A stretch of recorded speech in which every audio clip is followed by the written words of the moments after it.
ഉണ്ണി ഒരു മിടുക്കൻ കുട്ടിയായിരുന്നു. അവൻ സ്കൂളിൽ നന്നായി പഠിക്കുകയും കൂട്ടുകാരുമായി കളിക്കുകയും ചെയ്യുമായിരുന്നു. അവന്റെ അച്ഛനും അമ്മയും അവനെ ഒരുപാട് സ്നേഹിച്ചിരുന്നു. ഒരു ദിവസം വൈകുന്നേരം സ്കൂൾ വിട്ട് വീട്ടിലേക്ക് നടക്കുമ്പോൾ ഉണ്ണിപ്പാർക്കിനരികിൽ ഒരു പുതിയ ആളെ കണ്ടു. അയാൾ ഉണ്ണിയെ നോക്കി പുഞ്ചിരിച്ചു. "മോനെ, നിനക്ക് മിഠായി വേണോ?" അയാൾ ചോദിച്ചു. അയാളുടെ കയ്യിൽ പല നിറത്തിലുള്ള മിഠായികളുണ്ടായിരുന്നു.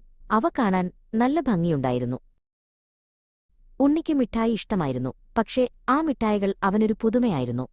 അവ സാധാരണ മിഠായികൾ പോലെയല്ലായിരുന്നു. അപ്പോൾ ഉണ്ണിക്ക് അവന്റെ അച്ഛൻ പറഞ്ഞത് ഓർമ്മ വന്നു. അറിയാത്തവർ തരുന്നതൊന്നും വാങ്ങരുത്. അത് അപകടകരമായ ലഹരിവസ്തുക്കളാകാം. "വേണ്ട, എനിക്ക് മിഠായി വേണ്ട," ഉണ്ണി ധൈര്യത്തോടെ പറഞ്ഞു. "എന്റെ അമ്മ വീട്ടിൽ കാത്തിരിക്കുന്നു." ഉണ്ണി വേഗത്തിൽ വീട്ടിലേക്ക് ഓടി. അവൻ അമ്മയോടും അച്ഛനോടും നടന്ന കാര്യങ്ങളെല്ലാം പറഞ്ഞു.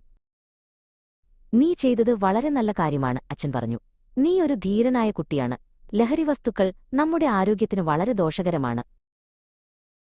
അമ്മ ഉണ്ണിയെ കെട്ടിപ്പിടിച്ചു പറഞ്ഞു. "എപ്പോഴും ഓർക്കുക, ലഹരിയോട് വേണ്ട എന്ന് പറയണം. നിന്റെ ജീവിതം വളരെ വിലപ്പെട്ടതാണ്." ഉണ്ണി അന്നൊരു പ്രധാനപ്പെട്ട പാഠം പഠിച്ചു.